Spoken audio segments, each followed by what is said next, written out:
Hello. Welcome to another video in this series. At this point, I don't know if it's a series, but I don't know whether to call it Humble Beginnings series or like Humble Beginnings stories. I don't know. But yeah, in today's video, we're going to be talking about an interview experience that I had when I was just starting out. You guys, this has to be the most embarrassing interview story that I have till date. Okay, one of the most. No, this one is the most, to be honest. This was way before. This was when I started my social media management hustle. You guys, I don't know, you guys will still see a story, or I don't know if you guys have seen it by now, the story of my first social media management hustle. But anyway, this one was part of that era when people were still introducing me to their friends that had businesses and everything. So one of my friends, he introduced me to another of his friends. Another problem. This my friend is like way older than me, but like we were actually good friends. And he introduced me to his friend that had a business, whatever. And I was like, okay, cool. I'm going to go. I'm going to do the interview, everything. Bear in mind, I'd never met this other person that had the business. Like, he's a man, he's a guy. I was just a young, foolish girl. That's what I'll say. So I went to the office there to do the interview. I went with my friend because one thing about it, like, please don't ever go to places you don't know alone. Never. Always go with somebody else. If they not kidnap two of you, I don't know. But anyway, I went with my friend, but then she didn't go inside with me for the interview. Like, I went into the office by myself. So I went to the office and then I was so flabbergasted. I said, no be gadus be this. No be gadus be this. I didn't know the person, but it was a lovely, dashing young man to me. Because now, thinking about it and even seeing the person again, I'm just like, there was really not much there. I don't know why I was so, but let me tell you what the real truth. I entered that office. That office was smelling of all the ouds, Arabian oud of everything. That office was oudified. As I entered the AC entered my body. God. You guys, I don't know how uni was for you people, but after someone finished hammering you on campus, when you enter anywhere that has AC, it would be like as if, it was as if the AC just passed through me. I was feeling, wow, sensational. You get it? Okay. If you don't get it, forget about it. You know when Chris Brown says sensational? That was how I felt.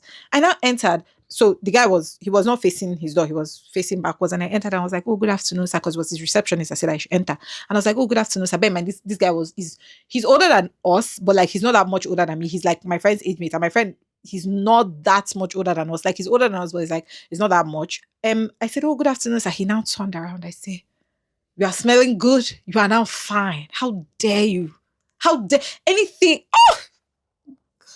Anyway, guys, this is so embarrassing. But this was a story of how I failed this interview. So you guys just follow me. So I entered there. I said, I looked. He now said, oh yeah, how are you doing? I said, I'm fine. I came for the interview. I loved it.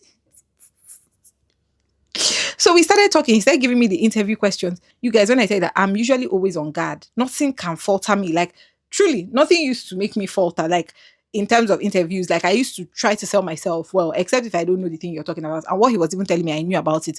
You guys, I started stammering because I was smiling. What am I smiling about? In short, why was he smiling at me? Hey, till tomorrow, this is my most embarrassing story. Matter of fact, I did not like I didn't get the job. I didn't want it. I didn't take it. Because I was just like, which kind of confusion be this? I need to stay focused on the price. I ended up saying something along the lines of, oh, it was not a good fit, but because I was just too embarrassed. And I remember I went back to my friend that sent me to the job, and I was like, that your friend is fine. That your friend is fine. That your friend is fine. Mumu. Wait, may I go wash my eye? Mumu. Instead of me to focus. This story does not have any moral lesson or moral code.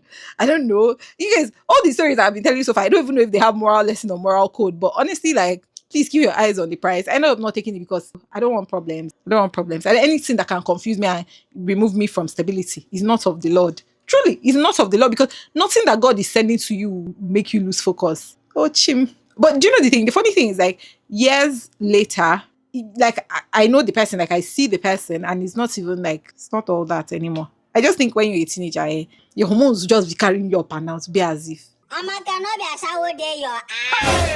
Anyways, this is such an embarrassing story. I don't know if it has been interesting or insightful to you people, but yeah. If you enjoy this story time, then click on this playlist here. You will enjoy all the other stories on this playlist. And yeah, I think we're going to call this series Humble Beginnings. Actually, I don't know. I don't know. You guys suggest a name for this series. Yeah, thank you so much for watching. Make sure you like, comment, share, subscribe. You guys liking my videos helps it out a lot. Subscribing to my channel helps me out a lot. Thank you guys so much for all your support so far. And yeah, I'll see you in my next time.